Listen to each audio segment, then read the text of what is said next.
రాజుగారి 60 ఏళ్ల ఉత్సవంలో ఒక ప్రకటన చేశాడు. అది ఏమిటి అంటే, రాబోయే పున్నమి రోజు నేనొక ప్రశ్న వేస్తాను.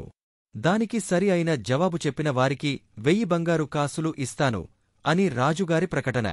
అలా పున్నమిరోజు రానే వచ్చింది. జనం తండోపతండాలుగా రాజధాని చేరుకున్నారు.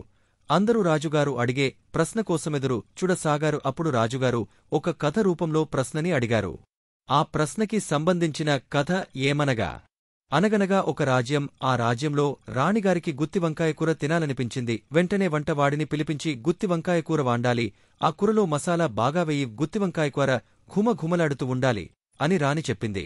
అప్పుడు వెంటనే వంటవాడు రంగంలోకి దిగాడు. డ్రోలుమీద మసాలా నూరుతున్నాడు. కూర వండకముందే మసాలా గుబాళించేస్తుంది.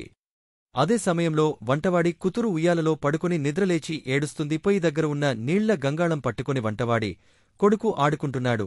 అప్పుడు నీటి జల్లులు పడి మంటలు ఆరుతున్నాయి. అది చూసిన వంటవాడికి ఎక్కడలేని కోపం వచ్చింది. దీన్ని వంటవాడి భార్య చూసింది.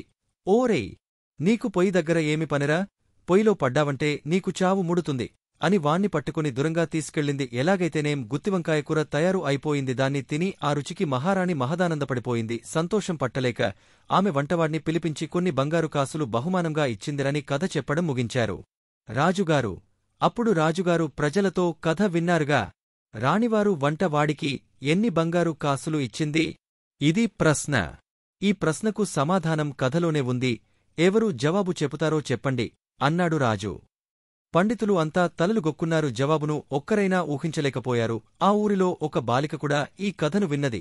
అప్పుడు ఆ బాలిక రాజుగారు, దీనికి జవాబు నేను చెబుతాను అని చేతులు ఊపింది. జవాబు చెప్పమన్నారు మహారాజు. అప్పుడు బాలిక, మహారాజా, రాణిగారిచ్చిన కాసులు 1016 అని సమాధానం చెప్పింది. వెంటనే రాజుగారు, సభాష్, ఖచ్చితంగా చెప్పావమ్మా అని ఆ బాలికను దగ్గరకు తీసుకున్నాడు. మహారాజు తన పక్కన సింహాసనంలో కూర్చోబెట్టుకున్నాడు. ఎలా చెప్పగలిగావు చిన్నారి అని అడిగారు మహారాజు. దానికి బాలిక, జవాబు ఈ కథలోనే ఉంది మహారాజా. మసాలా 1000లో 1000 ఉంది. అలాగే నురుతున్నాడులో నురు ఉంది. మరియు ఏడుస్తుందిలో 7 ఉంది. మంటలు ఆరుతున్నాయిలో 6 ఉంది. అలాగే నీకు ముడుతుందిలో 3 ఉంది. మొత్తం కలిపితే 1016 అని జవాబు వస్తుందిరని చెప్పింది బాలికరప్పుడు జనం చప్పట్లతో ఆ చిన్నారి బాలికను అభినందించారు. ఓకే ఫ్రెండ్స్, ఈ స్టోరీ మీకు నచ్చితే ఒక లైక్ మరియు షేర్ చేయండి. అలాగే సబ్స్క్రైబ్ చేయండి. ధన్యవాదములు.